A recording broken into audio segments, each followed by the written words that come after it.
What up, YouTube Elleix? Coming back at you with another custom StarCraft 2 cast spawning on the top left-hand side of the map. It's our yellow hybrid player, TomSawyer, going up against his opponent, spawning on the bottom right-hand side of the map. It's our red Protoss player, Damageplan. Now, we are using the default UI for this replay just because I am not very familiar with the hybrid race. I've cast maybe 2 or 3 games featuring them, and I am not familiar with the tech tree at all, and I'm also really curious to see the portraits for the units. I mean, look at this, the temple, the main mining structure for the hybrid. Look at this thing, this purple glowing Protoss hybrid.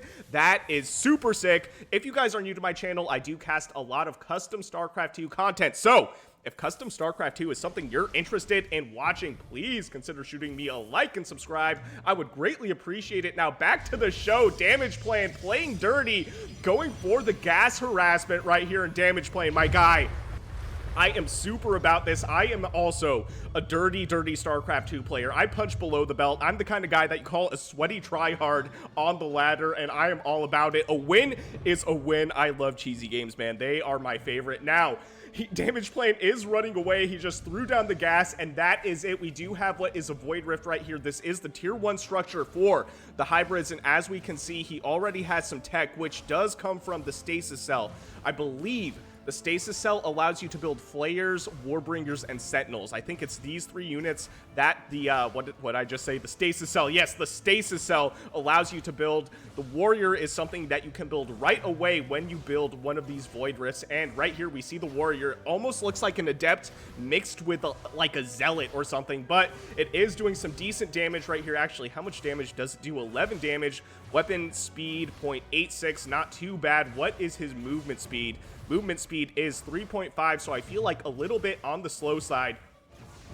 Now, we do have what are the minions running back home. I think that one was chasing the probe, and it does look like a minion did go down right here, but it did spot what was 2 adepts on the way. So we are going to see some adept harassment right here. There is a temple coming down for TomSawyer, and we also have what is going to be a Nexus coming down for our red Protoss players. So no proxies in this game. I did say this was a dirty StarCraft 2 game, but now it's looking like both players are playing relatively honorably. Let's see how much damage Damageplan can do to the economy of our yellow hybrid player. I almost said blue. I'm so used to seeing blue, but we are actually witnessing a yellow player right now. So the first worker goes down.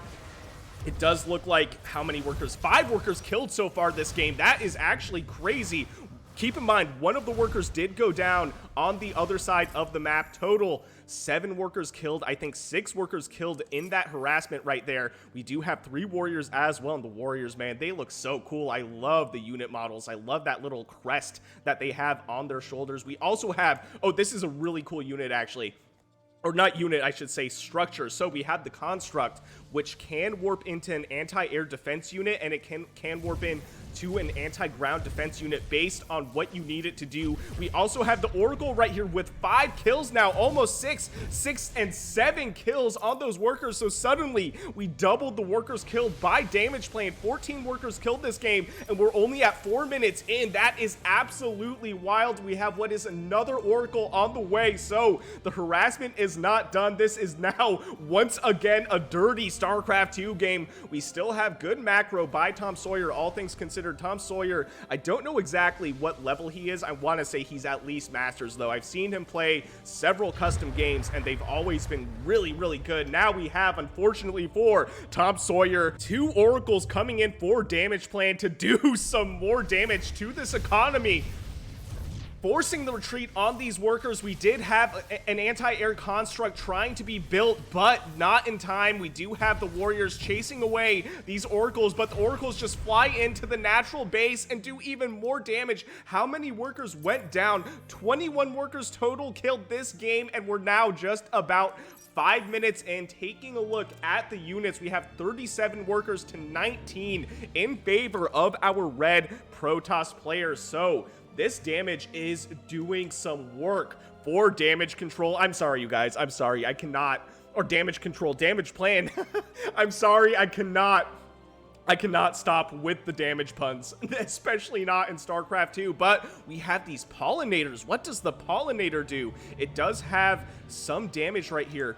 let's see. So this does ground damage. So this is an anti-ground unit, and it does cloak. So this is basically a Banshee for the hybrid race. This thing looks sick. I've never actually seen these before. What are these called? Pollinators. And their unit portrait also looks super sick. Look at that crystalline teal color.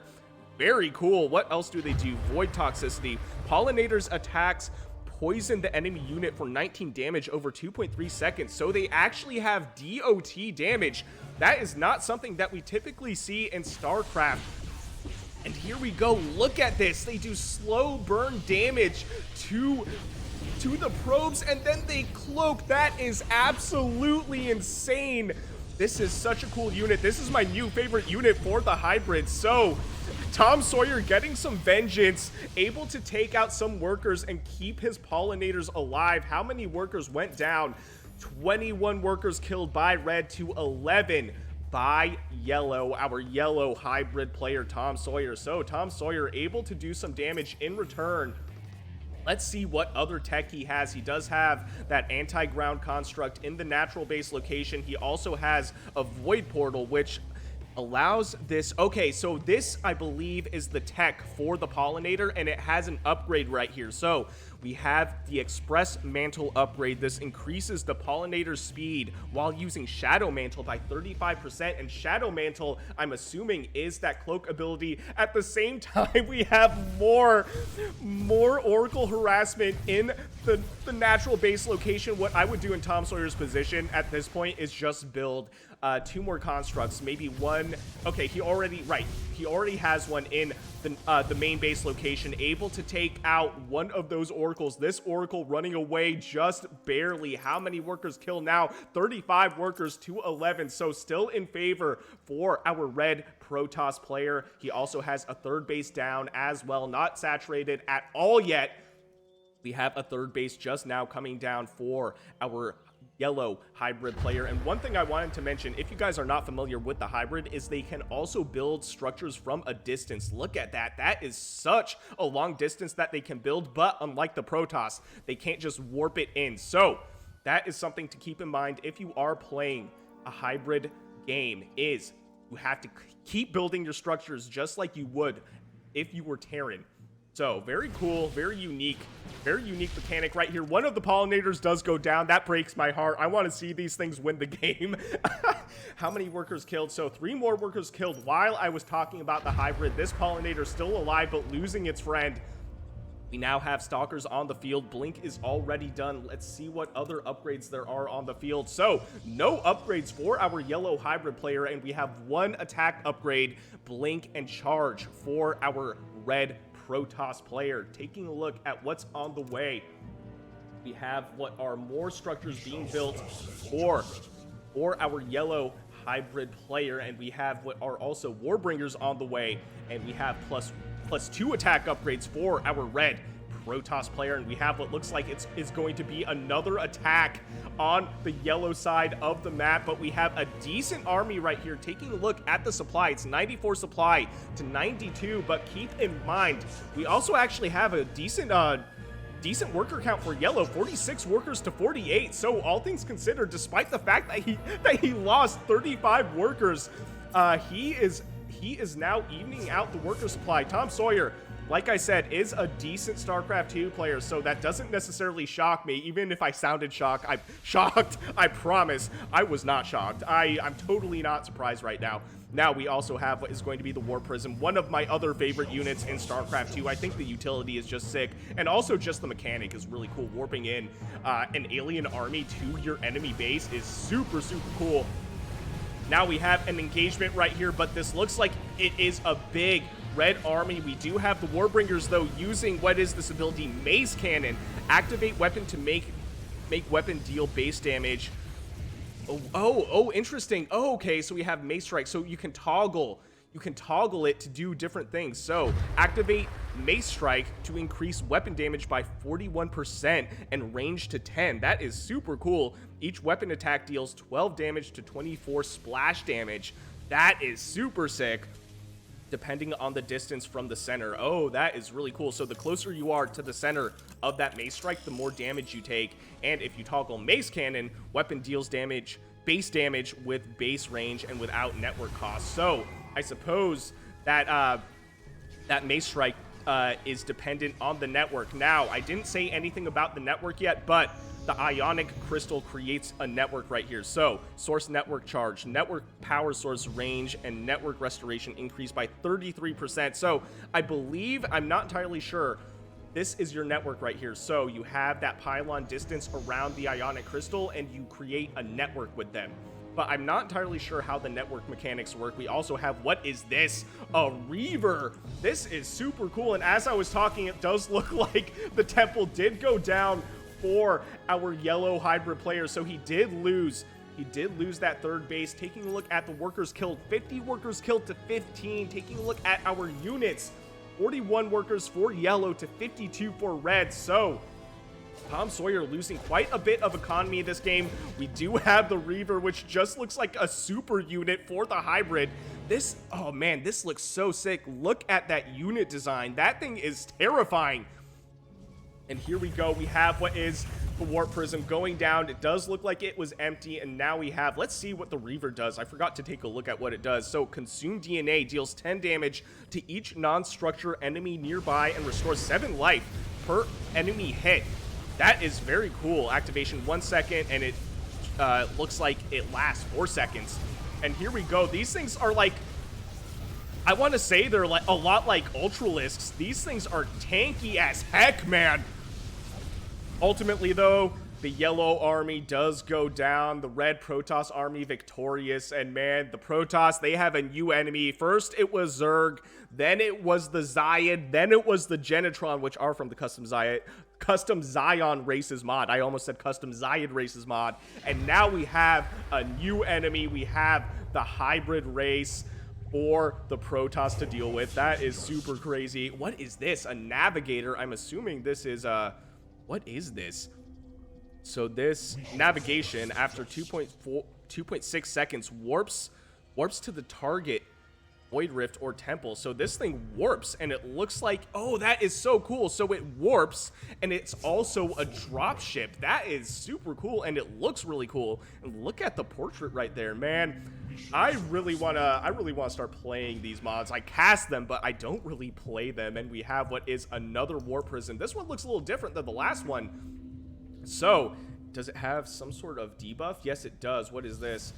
For exchange, this unit or structure is providing vision for the enemy. Okay, so there was a spell that was giving vision to the yellow hybrid player, and now we have another engagement right here at the third base location for the hybrid player. We have the cloaked dropship that cloaked just for fun, but this is looking to be a close engagement right here. The red player able to push through, though, and now the third base will go down for, I want to say, the second time. TomSawyer, how many workers were lost? 66 workers lost this game by TomSawyer. The Warbringers retreating, and Damageplan running away, satisfied with the damage he dealt with that main army, but now he's warping in what is a mix of Zealots and DTs. I love that. I'm a big fan of DT drops. If you guys ever see my games, which I will eventually post on my channel, I am all about the DT plays. They are just so strong, but there is detection, I believe. Wait, does that detection come from? Yes, it does. So the detection does come from the static defense right here. So they were able to spot those DTs. Ultimately, how many more workers? One more worker killed in that engagement at the main base location for the yellow hybrid player. And the red army is still alive. Let's take a look at the resources lost. 16,000 resources lost to 12,000. So a 4,000 resources lost deficit for our yellow hybrid player. Now, we have another warp in right here of Zealots. We have a mix of Archons and a few Immortals, a couple Immortals, I should say. And TomSawyer deciding, hey, look, you know, that third base location, that wasn't safe. That was really hard to defend. We lost it twice. We may as well throw the third base just a little bit farther down south and see if Damageplan doesn't spot it. Damageplan, on the other hand, is on 4 bases and just now throwing down a 5th base, taking a look at the unit. 75 probes to 39 minions, I believe is what these are called. Yes, minions. So it does look like Damageplan is in the lead. We'll see what TomSawyer can do to come back from this. Taking a look at what tech he might have. He still has the Void Portal. He still has his Void Rifts. Do we have anything else?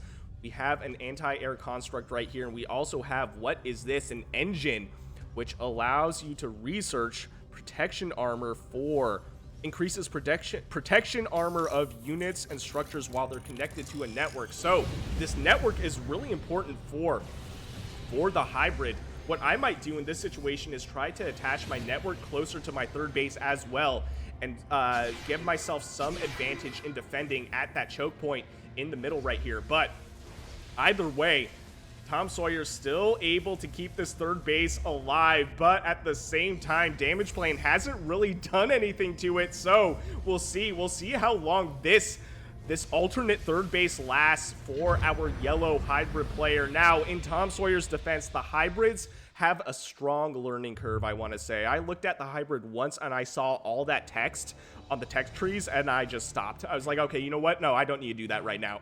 So eventually I'll learn how to play them. They do have that learning curve, and I just couldn't do it. I was like, I could also just play Protoss and feel like I know how to play StarCraft again. So that's exactly what I did. What do we have here? It looks like a forward pylon. This will give Damageplan some vision on the bottom left-hand side of the map, just in case our yellow hybrid player tries to do anything sneaky. We do have the engagement right here at the 3rd base location, at the new 3rd base location for TomSawyer. It does look like he will likely lose this temple. Taking a look at the workers killed, 86 workers killed this game by red. That is absolute insanity.